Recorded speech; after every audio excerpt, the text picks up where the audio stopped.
Hi guys, I think it's about time I make number one. And you've probably seen that I've had this Skarloey on the bench for quite a while. I bought this before the TR engines were renounced by Bachmann, so I waited to see what liveries they would do.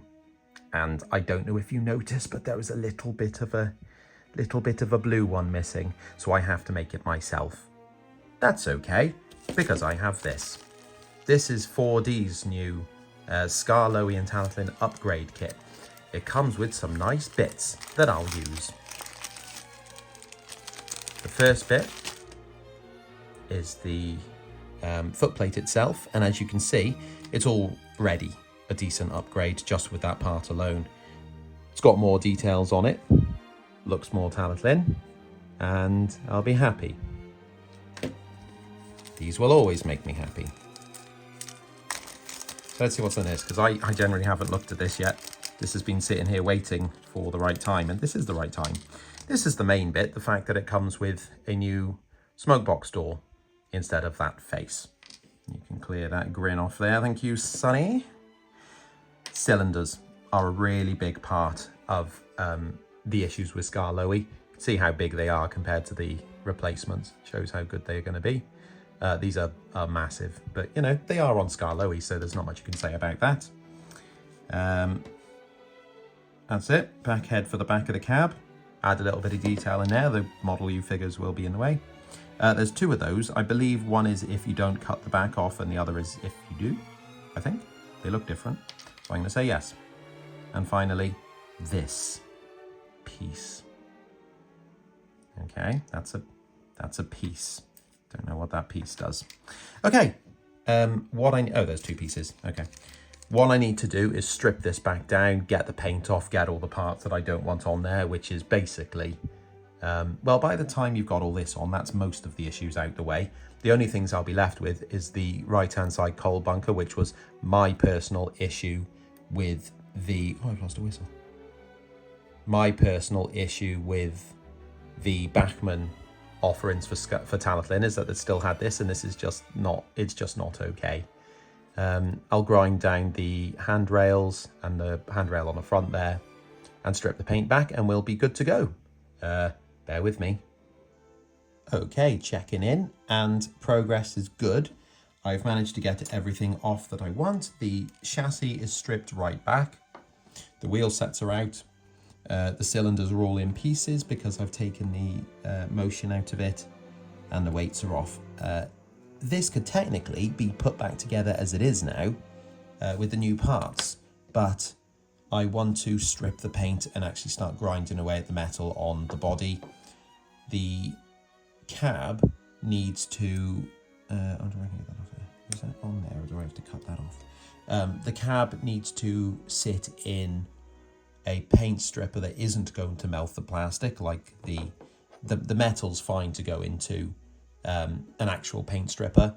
This I'm going to use Dettol, which is a antiseptic cleaning liquid, but what it does do after a couple of hours or a day or so is strip paint very nicely off of plastic without ruining it. So I'll go and do that, and then I'll come back and you can join me for the painting stage.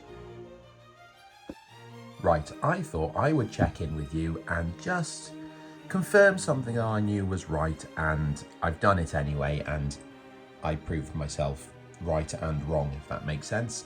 So you can see at this point that the, and this isn't all attached, I just thought I'd see how it looks, which is quite nice. I've put the smoke box on the front. I've grinded back the handrails and put holes for the new ones before I've painted it because I would ruin the paint. I've also ground back and put filler where the old coal was, where it shouldn't be. That's all fine, and that's everything I wanted to do on that, really. The thing I wanted to talk to you about was actually the plastic cab itself. Oh, and also I cut the back of the cab off, and what that shows, I showed you before, but this is flat, and this one is actually stepped. If you can see there, it's stepped. It's a very tiny detail, but at least I can do it the proper way. This cab is plastic, and to strip the paint I used Dettol, but I don't have any Dettol, and when I stopped in Co-op on the way back from work to get Dettol, they only had Co-op's own brand. I've been told in the past, or I've read, that own brands do not have the same effect as real Dettol. I did it anyway because it was my only choice at the time, and I've had this in overnight and it's done absolutely nothing apart from kill any sort of bacteria on it. So if you're going to strip paint with Dettol, buy Dettol, real Dettol, not own brands. Well, the next job is painting it up in the blue, and I haven't actually seen anyone attempt to paint number 1 in the current livery, and obviously Bachmann didn't pull through with it. So I'm going to have a bit of go at this myself. I'm going to start with ultramarine blue because it's quite similar, and remember, I will tone it down at the end anyway, obviously not with a very strong black wash, but a little bit, because I can't live my life without it, apparently. So I'm going to give this a go. It does look a little bit light, like I say, but we'll see.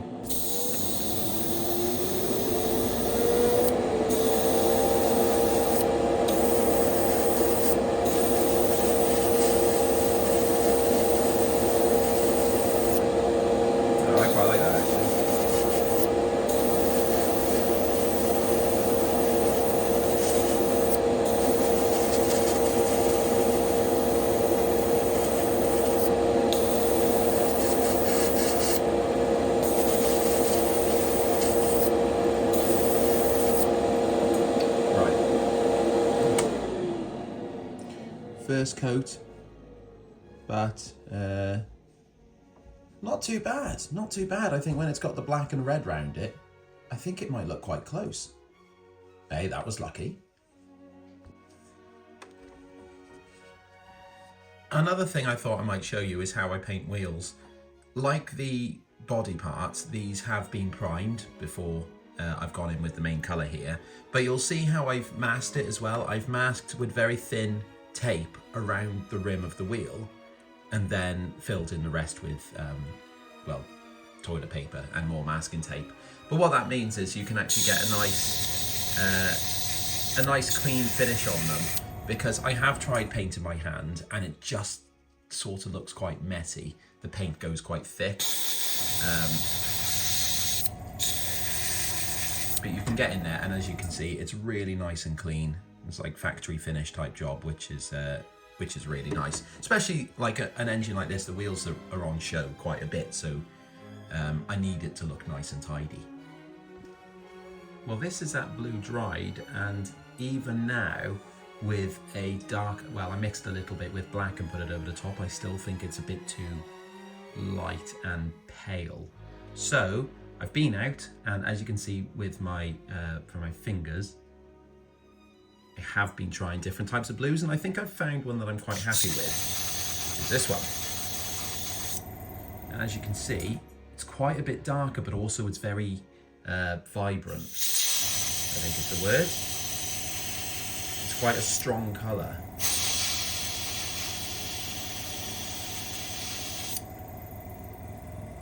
It's really nice in the sun. It's really quite intense, which is what I want. So I'm going to keep going with that, see what it looks like when it's dried, and oh no, it's more on me. Well, wash my hands. Well, I've started painting the cab up, and I thought I'd show it as it's such a nice piece of kit. It's such a shame that it's going to be really hard to see this inside the cab, especially with figures in it, because look at the detail on that. Isn't that just amazing? And also extremely accurate to the prototype. That's impressive. I like it. I really like it. So the lining for number 1 in this livery has been a little bit of an issue, and one of the main reasons it's taken this long for me to get to it. I couldn't find any red lining that was close enough or fine enough to what I needed.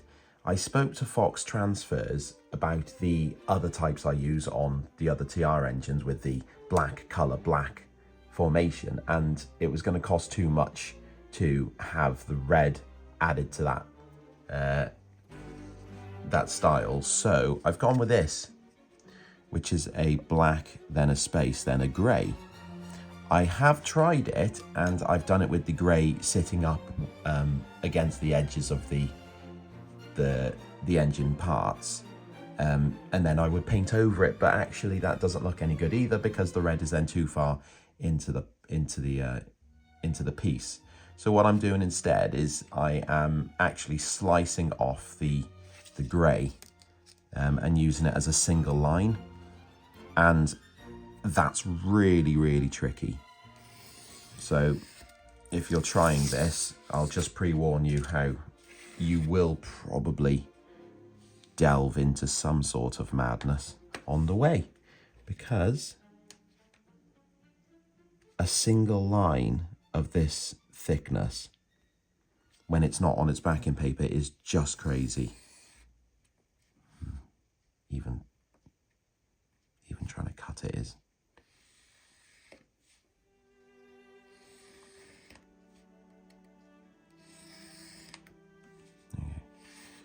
Okay. Right. So I'll get some of that, and you'll see now. If you look at that piece, that's how thin it is.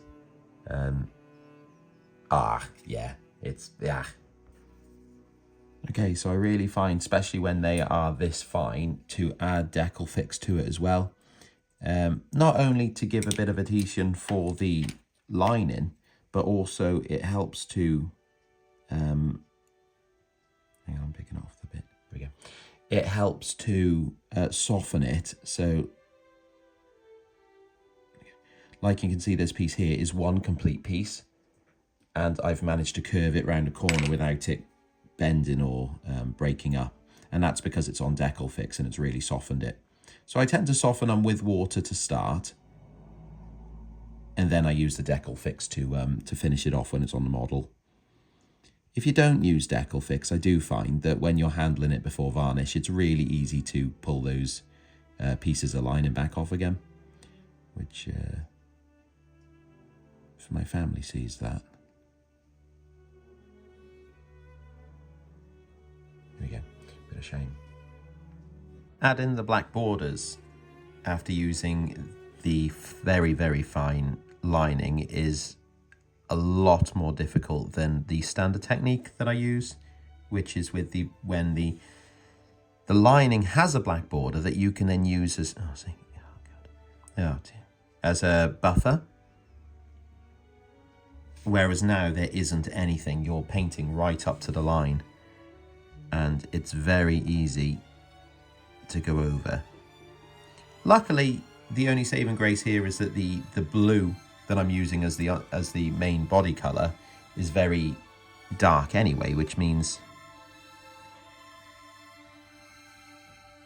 that if I do happen to miss a little bit of it, it's probably not going to be very obvious in the end, or at least I hope. I need to do the corners. I'll do a corner now, actually. So how I'm doing the corners is just using a little bit of red. This is red, I guess. Well, no, I don't guess, I know it is red. But it's not quite the same red as the red on the lining. How I do it is, in the corners, I'm just going to draw almost like a little... In the corners, I'm going to draw almost like a little ball. There we go. Trying to get that nice and round. That one's got black around it, so I can't do the other now. I can do it up here. Okay. Like this. And I'll just work my way around doing those. It's easier to do them all in one hit, really. Like so. Like so. And then I'll go over them with black. That's the lining about done, and you can see that it looks a little bit messy. That's okay. That's because it hasn't had its varnish, and the glossy bits are where the decal fix is dried on it. So that'll all go away. Don't you worry about that. Stop worrying about it. Oh, there is one more part that needs to go on here for the decal saga, and that is a part that is the main reason I have been delaying this build, because I had to get them made up. The name decals for number 1 on the boiler, or on the tank rather, not the boiler. And I had Endon made these up. I measured it up and sent the measurements to Endon, and they whipped them up for me. So there you go. They can go on, and they go on in the same way. What I'm doing when I'm rolling the cotton bod is squeezing out any solution or water from underneath it, just so it sticks down nicely. Is that level? Looks about level, doesn't it? Yeah, it does. I am now going round the model and I'm starting to hand paint all the details in, which is at the moment gold, windows and the front, the chimney band. The issue with the windows is that the back doesn't have spectacle plates, and I'm not really sure if that's just because of an older model. I'm trying to think. This was obviously a Skarloey. I'm trying to think. Maybe Skarloey didn't have spectacle plates at the back. I don't know. I'm not familiar enough, I don't think, with it to remember. I'm going to say no. So what I'm going to have to do is try and paint on a gold lip round it, which is, I mean, it's hard enough when there's a raised lip. So, I don't know. I'll see how this looks. Hopefully it'll just be enough that you don't notice it. It's just, maybe we'll go with that. The paint I use for the gold is actually Humbrol. It's, hang on, I'll tell you now, because I've got the lid just here. Number 16, which is a metallic. The reason I use this is because the gold colours that I've got in acrylic by, well, a number of different suppliers now actually, never seem to look gold. They always go way too brassy. So I don't want them. This I find is a good gold, like a goldy gold colour. Well, or I suppose like a very light brass. This is hard. This is difficult to do. I'm just going to keep going with the windows. Well, there's not that much detail on this one to do. I've got to put the handrails on, but really, apart from that, I can probably start putting it together. Right, I'm running out of parts to put on it now, so I've made some little handrails, because when you get Skarloey, the handrails are cast on and they don't look very good, so I've made my own that'll be a bit more pronounced, and hopefully will fit in the pre-drilled holes that I made earlier. Maybe. Somewhere there. That's one. You'll see they're black. I will be hand painting them, but I wanted to give them a little bit of a coat first. Whilst I'm doing that, you will also notice to the right that I've put the whistle on. You'll also notice I had to scratch build the parts. Yes, I did. That's because I lost the part.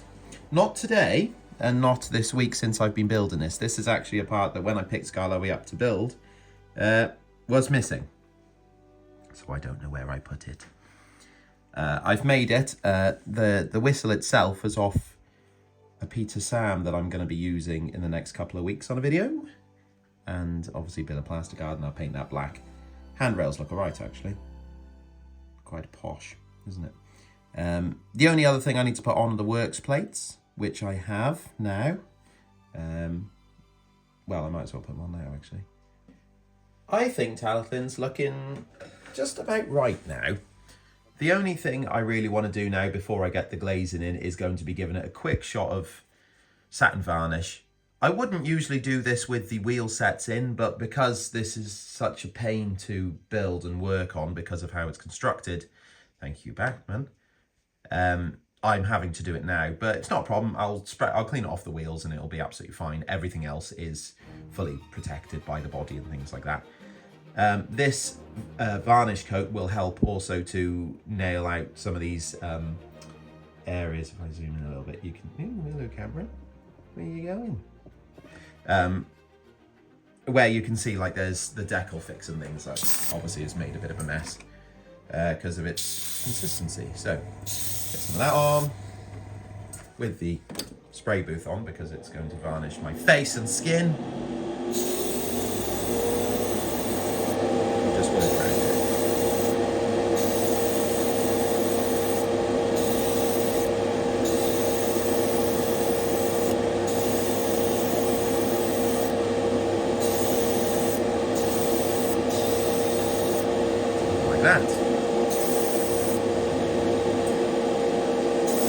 And all of a sudden you can see how the paint is looking a lot more uniform, which is good because it should be.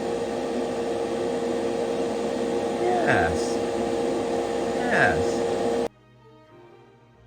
Well, you know what's coming, don't you? Okay, in my defense, the black wash on this one is not going to be heavy at all. You've seen me do a very light one on number 4, so trust the process. If you don't trust the process, then, well, look away, I suppose. But at this point, I like to think I know what I'm doing. Not at the beginning, obviously, that was winging it. But with the black wash these days, I know what I'm doing, I think. Yeah, I do. Okay, so what I'm gonna do is, that's about as heavy as I'll put it on, and I will just keep washing it off. Parts like the actual roof will, I'll let it dry on there and give it a nice dirty look, whereas the sides is obviously, Talyllyn is not far out of, not long out of the paint shop like this, so I don't want it looking dirty, but I do want it to look like it's, you know, it's out on a run, because it is. It's got to the top of the line for now, and also it's obviously going to be a little bit dirty. And the other thing is, it's going to just tone down the lining a little bit, because the only issue I've got on this model at the moment is that the red is quite intense.